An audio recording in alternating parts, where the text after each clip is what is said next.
It's summer in the North Pacific Ocean, and where saltwater meets freshwater, a brave and determined fish begins a journey of its lifetime. Literally.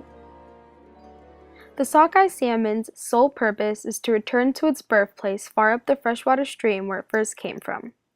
The sockeye salmon, also known as the red salmon or the blueback salmon, ends its life where it began. Mature females and males, now at the ripe age of 4 or 5 years old, battle the current, waterfalls, and human-set obstacles, traveling thousands of miles upstream. Once they reach their birthplace, the females select spawning sites where they dig nests, otherwise known as redds, with their tails. The females then deposit between 2,000 to 4,500 eggs that are fertilized by male sockeyes that swim by. Once her eggs are fertilized, the female sockeye covers her eggs with new gravel by using her tail.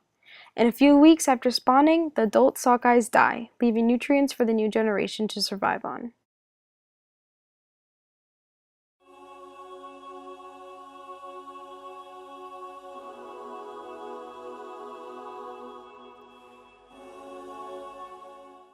And with death comes life.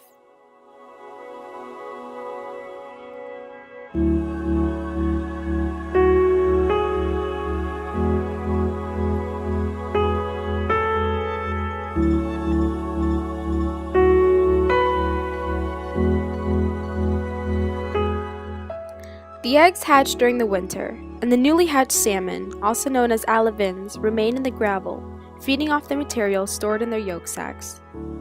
They survive like this until early spring, when they emerge as fry. The fry continue to live in the freshwater for 1 to 3 years before reaching smolt stage. Once in the smolt stage, the salmon migrate to the ocean where they will grow, feed, and mature until it is their time to spawn.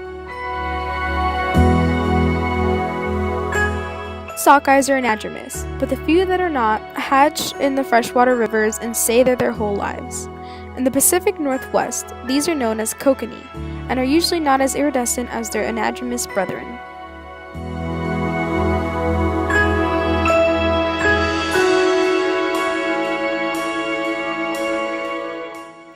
Seagoing sockeye salmon have iridescent silver flanks, a white belly, and a metallic green-blue top, giving them their common name of the blueback salmon. Some fine black speckling on their backs might occur, but they lack the large spots typical of other Pacific salmon. But as they return to their freshwater spawning grounds, their heads turn green and their bodies turn red, hence their name, red salmon. Males also develop a humped back and hooked jaws filled with tiny visible teeth. Sockeyes are also known as one of the smaller species of Pacific salmon, measuring 1.5 to 2.5 feet in length and weighing 4 to 15 pounds.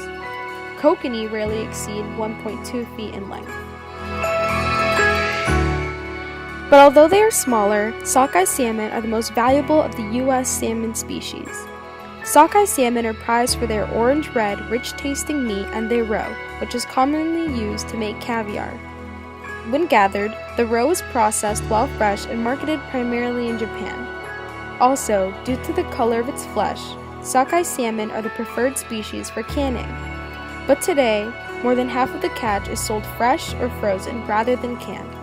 Canned salmon is marketed primarily in the United Kingdom rather than the United States, and most of the frozen salmon is purchased by Japan. In 2010, the total commercial harvest was worth $278.6 million, and in 2011, the total commercial harvest was worth $298.5 million, including Alaska, Oregon, and Washington. Alaska made up $295 million of the harvest. The largest harvest of sockeye salmon is found in the Bristol Bay area of southwestern Alaska. Salmon are not overfished because scientists actively monitor the populations and fisheries, and managers adjust regulations for the fisheries every year according to changes in salmon abundance and other conservation considerations.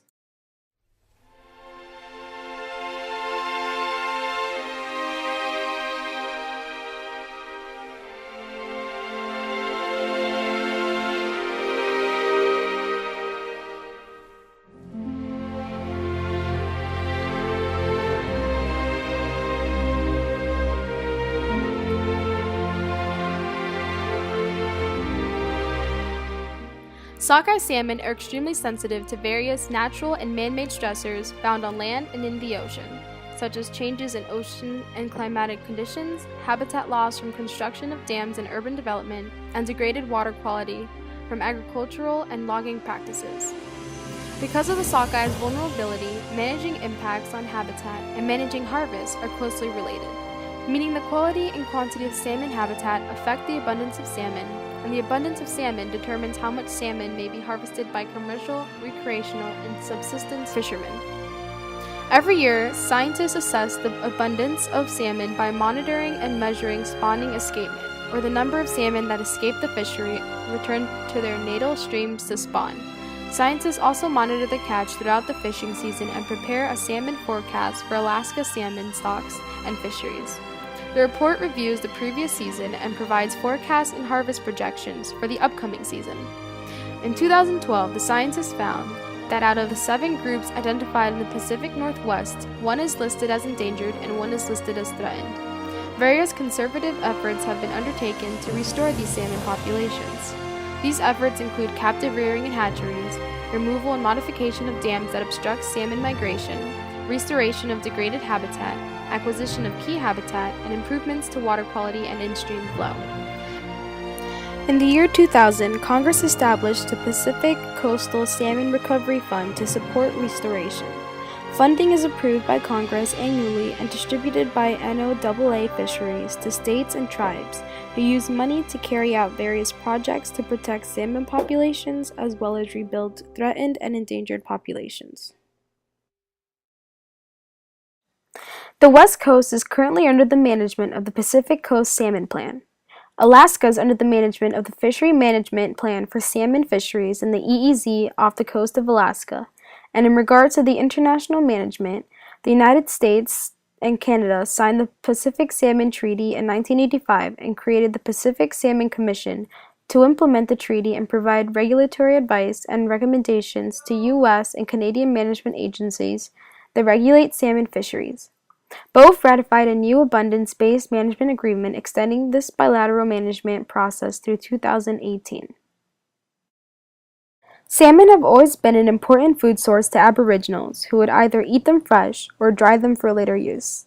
Today, salmon is still important to these people, especially to the Northwest and Alaskan tribes. In addition to supporting Aboriginals, sockeye salmon also supports one of the most commercial fisheries on the Pacific coast of North America. Sockeye salmon are primarily harvested commercially in net fisheries, such as gillnet or purse seine fisheries. Gill netters catch salmon by setting curtain-like nets perpendicular to the sockeye's trajectory as they migrate along the coast toward fresh water. Mesh openings are just large enough to allow males, which are larger, to get stuck, or gilled, in the mesh. Purse seiners catch salmon by encircling them with a long net and drawing the bottom close to capture the fish. The salmon fishing gear used does not come into contact with the ocean floor so as not to impact the habitat. Salmon are also the favorite fish of recreational fishermen. There are rules and regulations set for the recreational fishermen. On the West Coast, anglers are only allowed to keep a certain number of salmon per fishing trip. In Alaska, regulations vary by area and individual fisheries. And recreational fisheries in high-use areas are regulated through management plans that allocate fish between competing commercial and recreational fishermen.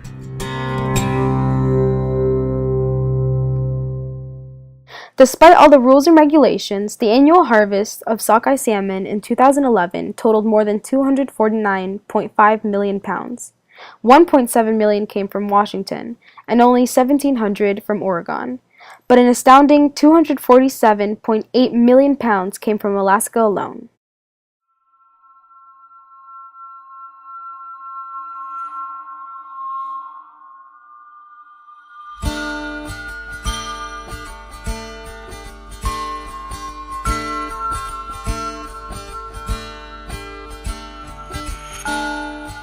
Salmon support a wide array of animals, ranging from sharks, lampreys, and marine mammals in the ocean, to bears, wolves, and eagles in the rivers.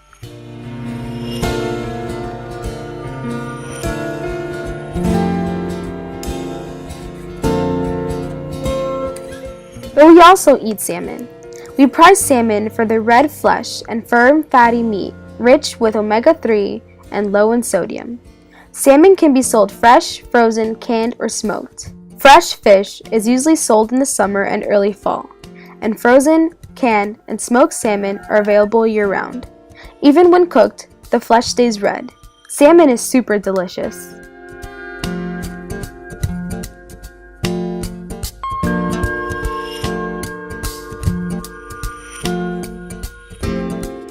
Found on both sides of the North Pacific Ocean, in North America and Asia, sockeye salmon support many cultures, old and new.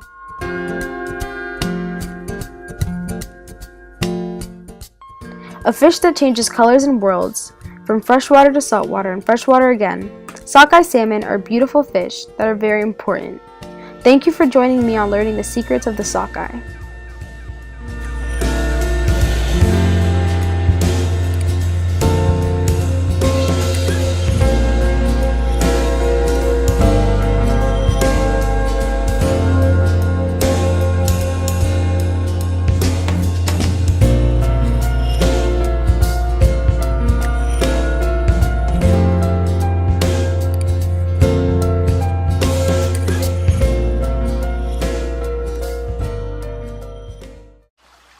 And as I pull away, you can see what surrounds that pair. Salmon everywhere.